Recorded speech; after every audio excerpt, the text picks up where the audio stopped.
Assalamualaikum. Waalaikumsalam. Silakan masuk, Mbak. Silakan dulu.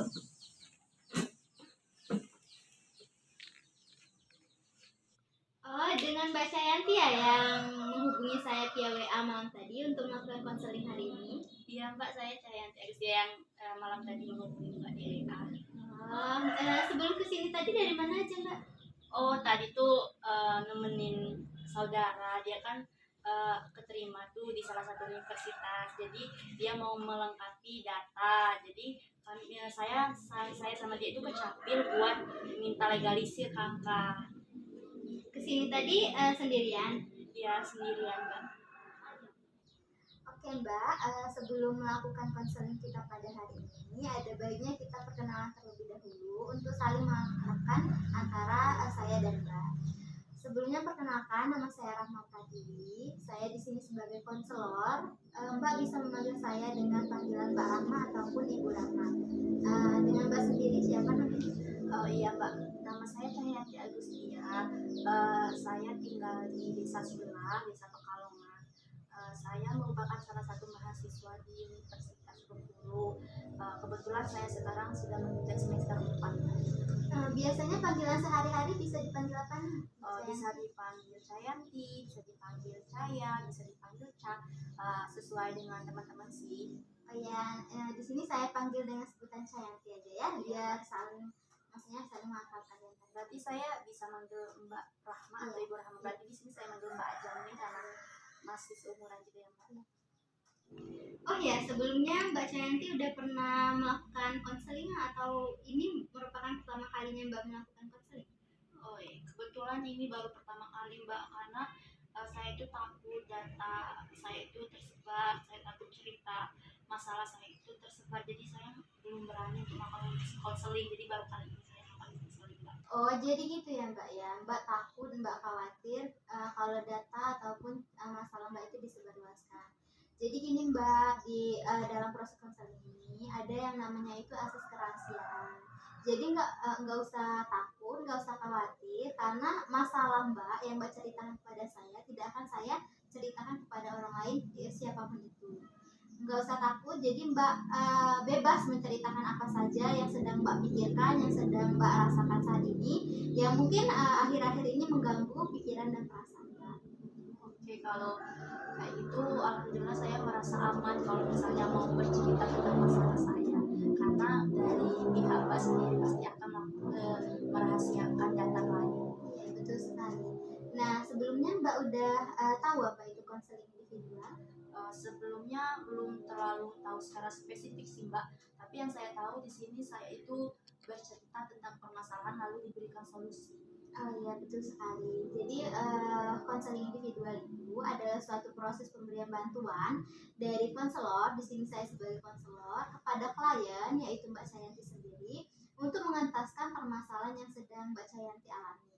Di sini kita sama-sama mencari jalan keluar ataupun solusi dari permasalahan yang sedang Mbak alami. Oh ya Mbak, saya kira Mbak datang ke sini tentunya Mbak memerlukan bantuan untuk menyelesaikan permasalahan yang sedang Mbak alami. Boleh langsung diceritakan Mbak, apa sih ya masalah yang sedang Mbak alami, apa yang sedang Mbak pikirkan dan apa yang sedang Mbak rasakan akhir-akhir ini yang mungkin sampai mengganggu pikiran dan perasaan Mbak. Oke, saya di sini datang karena saya itu sadar akan permasalahan yang saya hadapi sendiri. Jadi permasalahannya itu adalah kecemasan yang ada di dalam diri saya sendiri. Kan saya merupakan salah satu mahasiswa tuh. Jadi karena COVID-19 ini, mahasiswa itu kan belajar menggunakan pembelajaran secara online atau daring. Nah, di sini saya merasa takut atau cemas, serta saya merasa diri saya itu tidak mampu untuk mengikuti pembelajaran daring ini. Yang pertama, karena pembelajaran daring ini Mbak membutuhkan biaya yang cukup besar untuk mengakses aplikasi-aplikasi sendiri seperti aplikasi Zoom, Google Meet, dan lainnya yang membutuhkan kuota. Di sini keluarga saya itu berasal dari keluarga yang kurang mampu Mbak. Jadi saya itu tidak memiliki biaya untuk membeli kuota itu sendiri, Mbak. Terus saya itu merasa cemas, Mbak. Sebenarnya udah mulai sejak kapan Mbak merasakan kecemasan tersebut? Sebenarnya kecemasan ini timbul, Mbak, sejak awal semester 4. Karena pas semester 3 kemarin kan mulai online kan, Mbak. Jadi nilai saya itu turun. Nah, dari awal semester 4 saya itu udah merasa cemas, takut nanti gimana kalau misalnya semester 4 nanti semakin turun. Jadi kebetulan kan, Mbak, saya ini salah satu mahasiswa bidik misi kan, Mbak. Jadi salah satu persyaratannya itu biar selalu mendapatkan bantuan bidik misi itu nilai itu kan harus di atas 3 kan, Mbak, IPK itu. Jadi kalau misalnya nilai saya turun, takutnya bidik misi saya itu bisa dicabut, Mbak. Jadi permasalahan ini menimbulkan kecemasan tersendiri di dalam diri saya, Mbak. Sebelumnya apakah Mbak merasakan perbedaan yang signifikan antara cara belajar Mbak semester 3 dengan semester 4? Untuk perbedaan tuh sangat berbeda jauh, Mbak. Karena semester 3 itu saya masih semangat belajar, Mbak. Karena kan baru awal-awal tuh, Mbak. Karena waktu saya kuliah itu kan di waktu offline itu kan saya kuliah di kota. Sedangkan online ini saya pulang ke desa. Jadi saya bisa berkumpul dengan keluarga. Jadi menimbulkan rasa senang kan, Mbak. Tapi di semester 4 ini nggak tahu motivasi belajar saya itu menurun, Mbak. Ya mungkin karena kekecewaan saya ya, Mbak, ya terhadap nilai waktu semester 3 kemarin. Jadi udah nggak semangat lagi belajar gitu, Mbak. Oh iya, jadi di semester 3 kemarin Mbak sangat semangat belajar, namun nilai Mbak itu turun. Jadi berdampak pada semester 4, sehingga Mbak nggak semangat belajar lagi karena melihat nilai di semester 3 kemarin turun. Nah, boleh Mbak ceritakan apa perbedaan cara belajar Mbak di semester 3 dengan cara belajar Mbak di semester 4? Oh, sebenarnya ya, Mbak, ya nggak ada perbedaan yang signifikan tentang cara belajar saya di semester 3 sama semester 4. Yang menjadi masalah itu ya, Mbak, mungkin kan waktu semester 4 itu kan awal-awal daring tuh kan, Mbak. Jadi ya semangat aja bisa kuliah di rumah kapan aja, terus bisa pakai baju apa aja, nggak perlu nentuin outfit. Tapi lama kelamaan kan bosan tuh, Mbak. Jadi akhirnya ya bosan, terus nggak terlalu semangat lagi belajar. Apalagi tugas itu semakin menumpuk, Mbak, karena kan online ini jadwal kuliah itu kan saling bertabrakan tuh, Mbak. Jadi dosen tuh kadang memberikan tugas itu nggak sesuai dengan jadwal, Mbak. Jadi bisa dalam 1 minggu itu tugas itu menumpuk, Mbak. Jadi menimbulkan rasa stres, menimbulkan banyak pikiran. Akhirnya ya saya nggak fokus, Mbak, kuliahnya. Sebelumnya apakah Mbak sudah pernah mencoba membuat list tugas gitu? Misalnya ketika dosen memberikan tugas, Mbak catat di satu kertas dari tugas apa saja yang dosen berikan dengan tenggat yang mana saja yang lebih cepat dikerjakan. Oh, kalau masalah itu belum pernah coba, Mbak, karena ya saya belum pernah kepikiran ya, Mbak, yang untuk buat kayak gitu. Terus mungkin juga pengaruh dari keluarga ya, Mbak, ya. Jadi kan saudara banyak ya, Mbak, ya. Jadi saat mau buat tugas itu biasanya ada aja keluarga tuh yang ngajak main lah, ngajak itu, terus ada lah yang ribut di rumah adik-adik. Jadi mungkin itu juga salah satu penyebab kenapa saya itu sering nggak fokus buat tugas gitu, Mbak. Jadi mungkin karena pengaruh keluarga juga gitu, Mbak. Oh, jadi salah satu pengaruh atau penyebab Mbak nggak fokus mengerjakan tugas dan akhirnya selalu mengerjakan tugas deadline itu karena keributan Di rumah. di rumah. Jadi karena banyak keluarga ya kayak gitu, Mbak. Jadi penyebab motivasi dan semangat belajar Mbak Cahyati ini yang pertama adalah karena Mbak kecewa atas nilai Mbak yang rendah di semester 3 kemarin. Yang kedua yaitu sering terjadi kebisingan di rumah pada saat Mbak ingin mengerjakan tugas sehingga Mbak nggak jadi terus mengerjakan tugas. Nah mungkin ada penyebab-penyebab lain yang mungkin membuat semangat belajar Mbak pada semester 4 ini sangat menurun. Oke, baik, Pak. Mungkin permasalahan ini sangat pribadi bagi saya sendiri, tapi di sini kan saya datang untuk melakukan bimbingan agar saya mendapatkan solusi terbaik atas permasalahan saya ini, Mbak.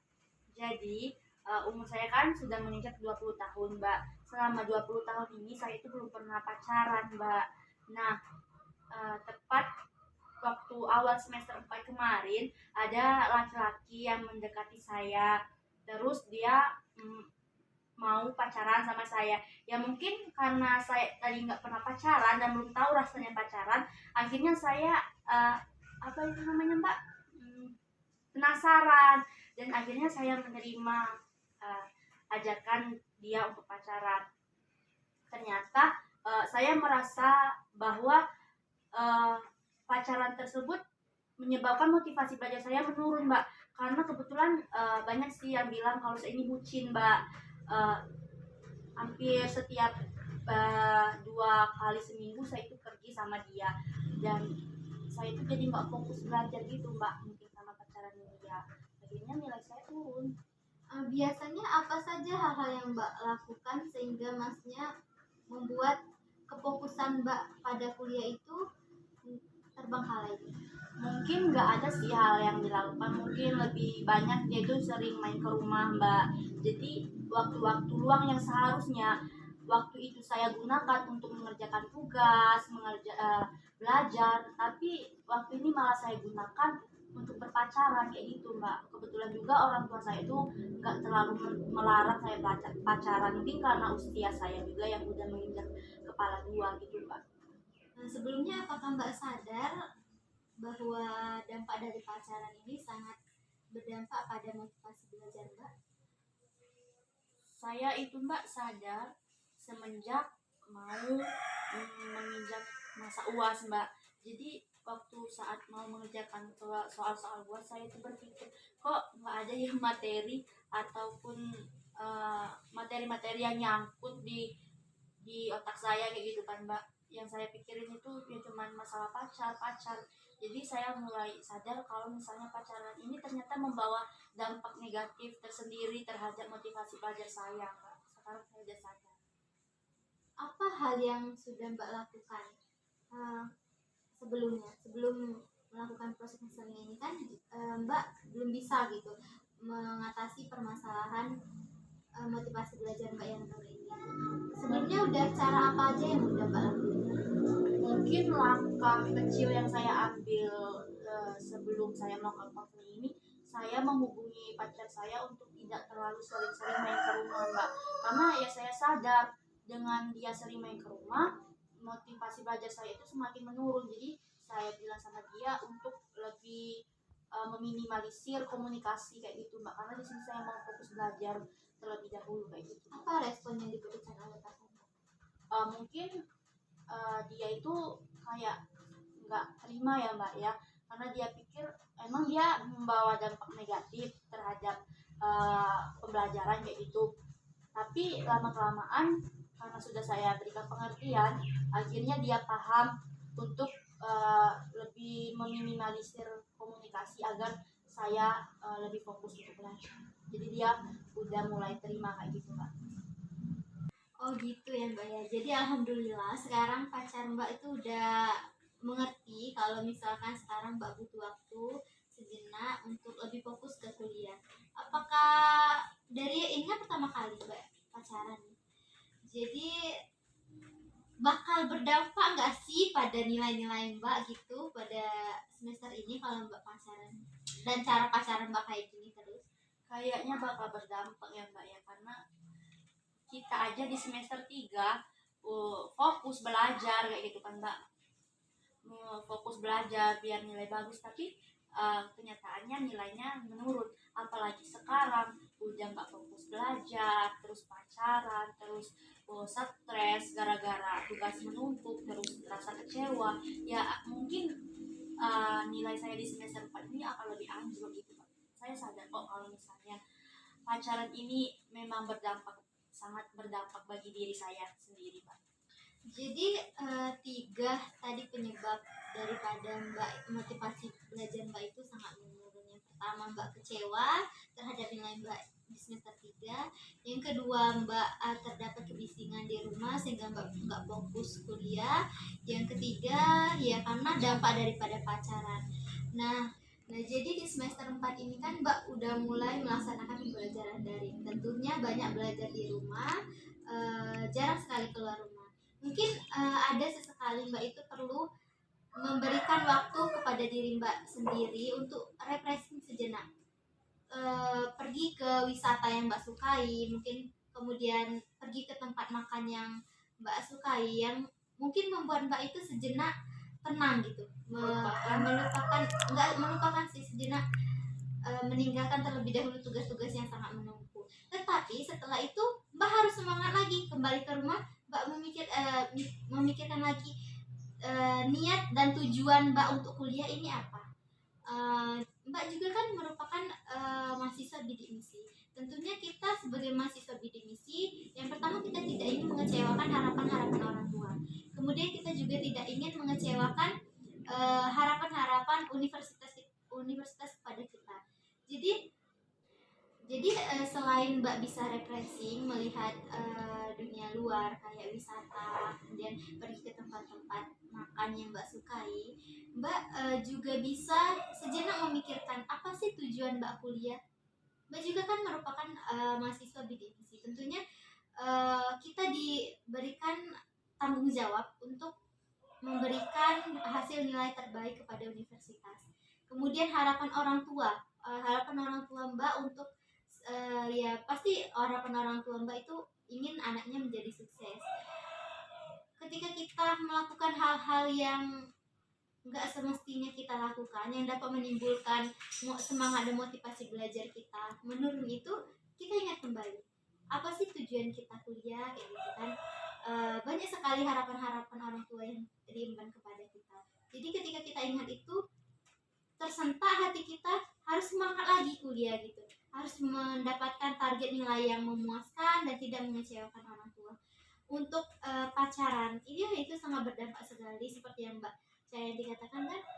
Mbak Cayanti sendiri yang merasakan bahwa pacaran itu berdampak negatif bagi motivasi belajar Mbak. Langkah apa yang akan Mbak lakukan setelah ini? Karena otomatis sudah Mbak rasakan kan apa dampak daripada pacaran, dan menimbulkan kecemasan akan nilai yang turun untuk semester 4 ini.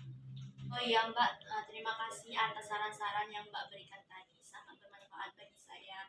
Di sini saya tangkap, saya itu harus lebih mengutamakan tujuan saya kuliah, terus saya harus lebih semangat lagi belajar, dan saya jangan terlalu cemas terhadap hal-hal yang belum pasti terjadi. Terima kasih Mbak atas saran-saran yang sudah Mbak berikan. Semoga saya bisa menerapkan saran-saran yang Mbak berikan tadi, dan saya bisa menjadi pribadi yang lebih baik lagi Mbak. Tentunya saya juga berterima kasih kepada Mbak. Wajar sih kan, setiap manusia kan tentu ada fase naik turunnya perasaan. Jadi ada saatnya kita semangat, ada saatnya kita down. Tapi ketika kita down, kita harus mengingat kembali apa tujuan kita kuliah, apa harapan-harapan orang tua kita kepada kita, gitu Mbak. Jadi setelah ini mungkin bisa kita ketemu lagi untuk lebih lanjut membahas permasalahan ini. Ya Mbak, terima kasih ya Mbak ya. Saya izin pulang dulu soalnya udah sore hari ini. Iya.